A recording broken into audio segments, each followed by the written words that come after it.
Welcome all, thank you for joining back. So we'll talk about AWS Cloud new releases in our weekly paradise. So every week we releases our weekly paradise where we will talk about AWS new release. So we'll quickly see out whatever the new releases by AWS last week. Let's go through it quickly. So the first release goes to the Amazon SNS, introduces first in first out topics with strict ordering and deduplication of the messages.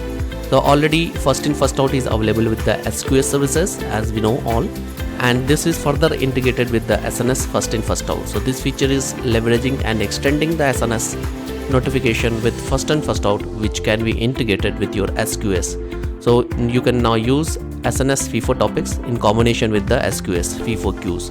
So this feature is quite useful, and where you want the messages to be sent in the specific order for your application. For example, if any real-time changes in the price of a product, right, which varies and matter a lot for your application, then you can do that integration of SNS FIFO features and introduce and integrate it with the SQS FIFO. So this is quite useful. So in this we will further check whether it is costly or not, whether it will be chargeable to you or not. So this feature, it is yes chargeable to you. So whenever you use these features, it will be chargeable based on the request that you uses. Okay, let's check out the new one. So the next one, which is the announcing the Amazon CloudFront Origin Shield. So Origin Shield, already we know that it is using the CloudFront, right, and we can integrate the S3 also with the CloudFront Origin Access Identification, and CloudFront uses the edges already to do the caching here. So using the original sheet further enhances the centralized caching layer that helps increase your cache hit ratio to reduce the load on your origin. Okay, so basically this is the very advantage feature where your cache hit, the caching of your product, which is for example the S3, you can save that caching load on your end applications. So this is that dedicated for your CloudFront Origin Shield. You can choose this field shield also as per your requirement, and that will further enhance your caching mechanism. So we'll see whether it is costly or not. So let's see this. Okay, yeah, so as you can see, this is also going to be chargeable. Okay, so this feature, as you choose, you need to select yes or no whether you want to opt for it when you go to the CloudFront, and then once you select that yes, then it will be chargeable based on the users. Let's check out the next release. So the next release is AWS Lambda. So now it supports AWS Private Link. So this is very advantage feature, long pending. Already we know that in the virtual private connection, right, cloud, we can expose any of integrator. For example, S3 is there, right, using that AWS Private Link. So that now we can use and integrate Lambda also using that. So you can manage and invoke Lambda function from your private cloud without exposing the traffic to the public internet. And the Private Link provides private connectivity between your VPC and AWS services like Lambda on the private AWS network. So already these features there, quite obviously if you think, for example, S3 and all, you can create a VPC endpoint kind of thing.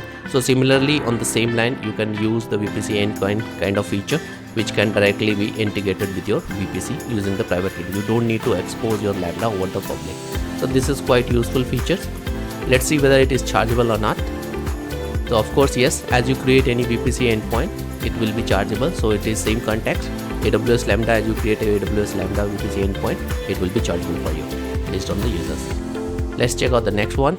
So the last things that we're going to talk about today is Amazon S3. This is the release which is in the Outpost, is now generally available. So this is very good and advantage features for those who are using the Outpost. As you people not aware about the Outpost, just to give you a background, this is kind of a the cloud which can be further extended to your office data center, right? So Amazon provide your servers, the hardware servers, yes, the real hardware servers, where you can put it in your data center in your office, and Amazon fully own and manage that data center hardware which are kept, and you can leverage all those feature EC2, many other things. So which you can build in your on premises and then connect it to the Amazon cloud. So yes, so that is the Outpost which is there quite some time now. They have extended the Amazon S3 also, which will be available.